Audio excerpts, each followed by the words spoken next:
You are listening to the voice of Ahlus Sunnah wal Jama'ah. At 12:29 p.m. Central African Time, welcome back. This is the News Hour with myself, Al-Fasin Kosi. Joining me on the line from Istanbul, it's Uyghur activist Arslan Hidayat. Brother, thank you so much. Good afternoon.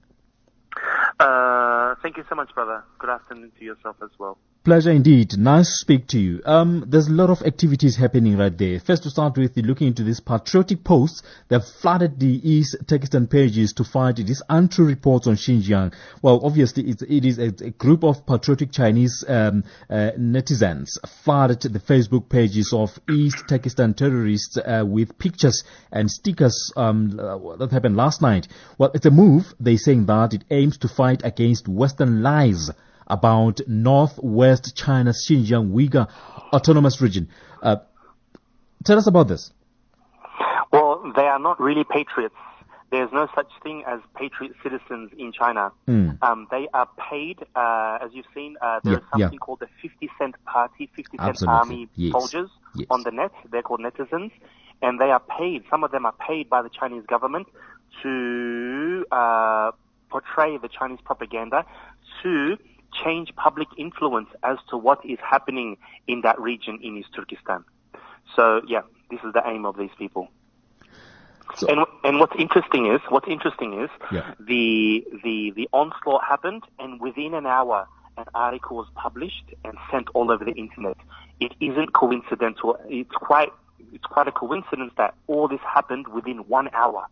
And it even says on their own article that it started at 8 o'clock, and they were able to publish the article by 21:08 Beijing time.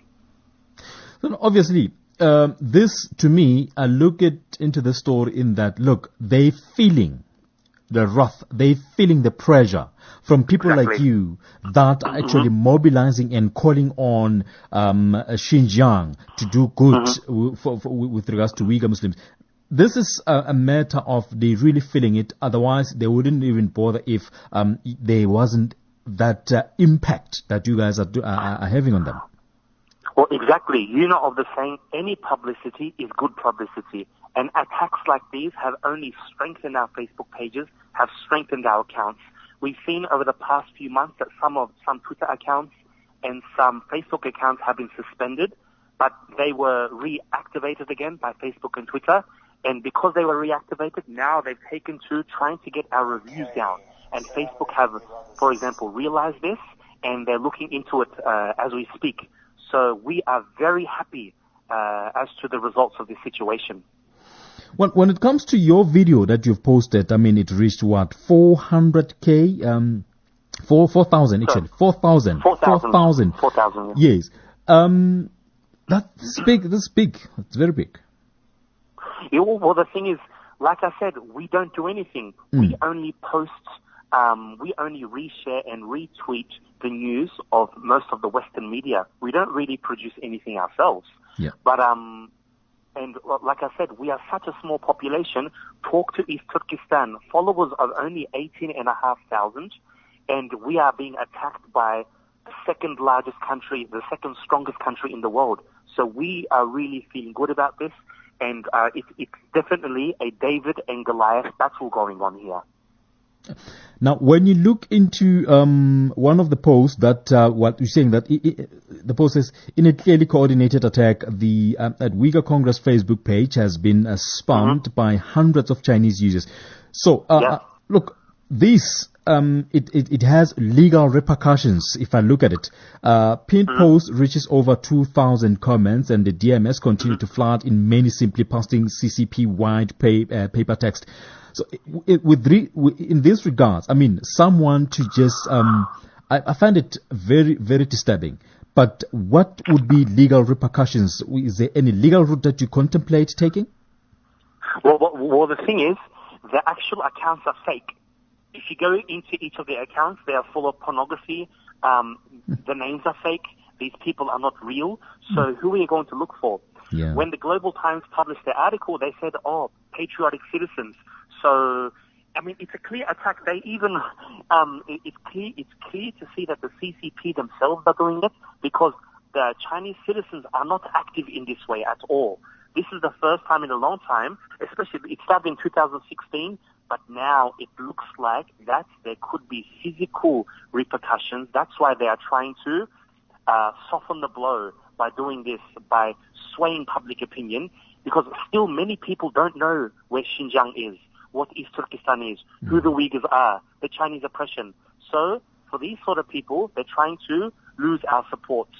Even the World Uyghur Congress, they only have close to 16,000 followers. But now they are just making our pages, our accounts stronger and stronger. So, with regards to the actual issue itself, the Uyghur Muslims, well, day by day there are reports. What do you hear so far? How is the situation in the camps? Well, the thing is, as we mentioned before, all kinds of torture, brainwashing, every single religion has disappeared. The only religion that is legally to worship is the religion of Xi Jinping himself. Some people are being released, but for how long we are not sure. We think they are being temporarily released because of the foreign investigators and journalists slowly creeping in. But again, these foreign investigators and journalists are going on staged, chaperoned tours. Mosques, as you've seen, anywhere between 5,000 and 10,000 mosques have been destroyed, and plenty more to come. The landscape of the whole area is being Chinalized, Sinicized, as they would say. So it's very, very scary. Mankind is about to lose a great civilization if they don't act now. Well, any news developing, or whether any news from the New Zealand Prime Minister Jacinda Ardern on her visit there? Well, is there any promising news that you've had? Did she perhaps touch the Xinjiang issue, the Uyghur Muslims issue, with the president? To be honest, she slightly raised the issue, but the reason why she went there was basically for trade and to make money. And I have read reports saying that Jacinda Ardern cannot and will not speak for all of the Muslims around the world that are being oppressed. And I guess there is some truth to that. So, I mean, I couldn't really see her doing much at all. I mean, she is part of a country that is quite small, not really a superpower. So, Yani, she did her best with the capacity that she had to do it in, I think. Indeed. But where to from now? I think there needs to be some sort of escalations into this activism so that it can reach or hit the right ears. Well, that's the thing. Sorry to cut you off, but I think we are on the right path. For the Chinese government to attack in this way, we must be doing something right. Otherwise, why would they even bother?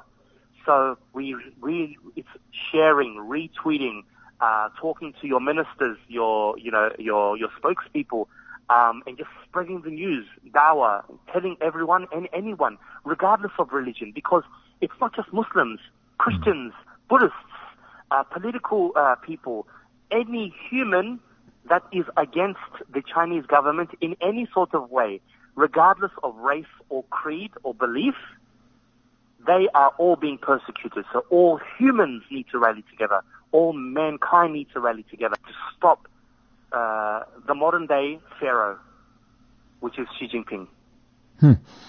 Indeed. Brother Aslan, thank you so much for your time. Much appreciated. And obviously, as always, wish you all the best, and let your cause be felt in large numbers, and so that we can have a lot of reactions, especially from world leaders out there. Have a nice day. Thank you so much. You too, brother. Assalamu alaikum. There you have it. Uyghur activist Aslan Hidayat speaking to us from Istanbul in Turkey, looking into these patriotic posts flooding East Turkestan pages to find untrue reports on Xinjiang. Well, what they call is untrue reports on Xinjiang was memes under these posts of two East Turkestan terrorist Facebook page. One post received over 1,000 comments within 20 minutes.